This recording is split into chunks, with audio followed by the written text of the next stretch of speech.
এই অতিরিক্ত ওড়ার কারণেই কিন্তু দেখা যায় কি আমার কবুতর, বেশিরভাগ কবুতর যেগুলার ফ্লাইং অনেক বেশি, এই ধরনের কবুতরগুলার খুব অল্প সময়ের মধ্যে পাখা ক্ষয় হয়ে যায়। আসসালামু আলাইকুম দর্শকবৃন্দ, কি অবস্থা সবার, কেমন আছেন আপনারা? আপনাদের সবাইকে আমাদের নতুন একটা ভিডিওতে স্বাগতম। দর্শকবৃন্দ, বলেন কবুতর ছাড়বো কিভাবে? কবুতর ছাড়লেই বৃষ্টি নামে।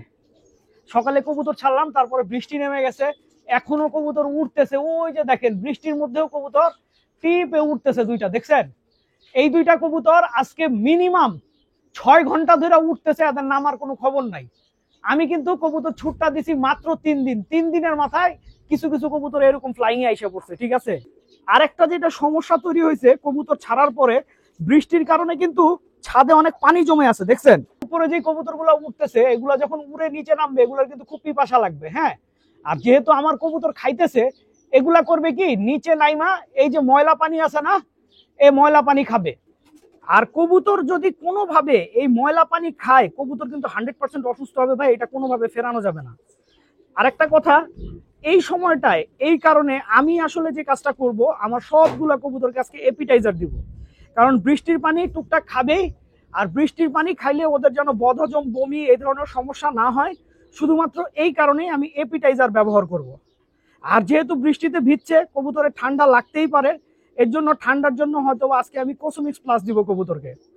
তো এই জিনিসগুলা খুবই ইম্পর্টেন্ট জিনিস। এই ছোট্ট ছোট্ট এই যে মাদিটা দেখতেছেন এখানে, এই মাদিটা কিন্তু ধাপড়ির উপরে বসে বসে ধাপড়ির উপরে পানি জমে থাকে, সেই পানি খাইতেছিল।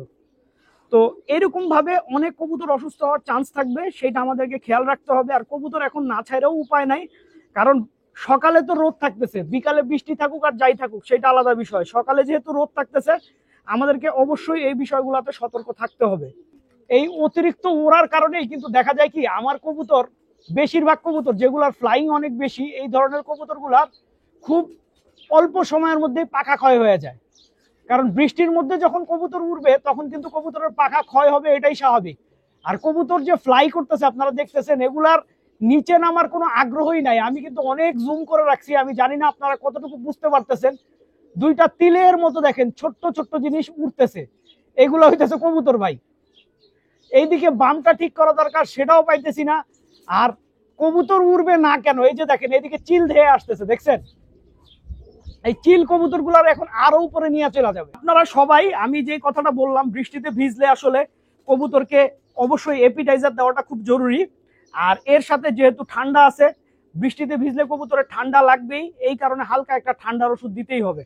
তো আমি আস্তে আস্তে কবুতর এখন ফ্লাইং আনার সময় আসবে, কিভাবে আমার কবুতর মেনটেন করতেছি না মেনটেন করতেছি ছোট্ট ভিডিওর মাধ্যমে প্রত্যেকদিন ভিডিও দেওয়ার চেষ্টা করবো। সবাই ভালো থাকবেন, 5 ওয়াক্ত নামাজ পড়বেন। আসসালামু আলাইকুম।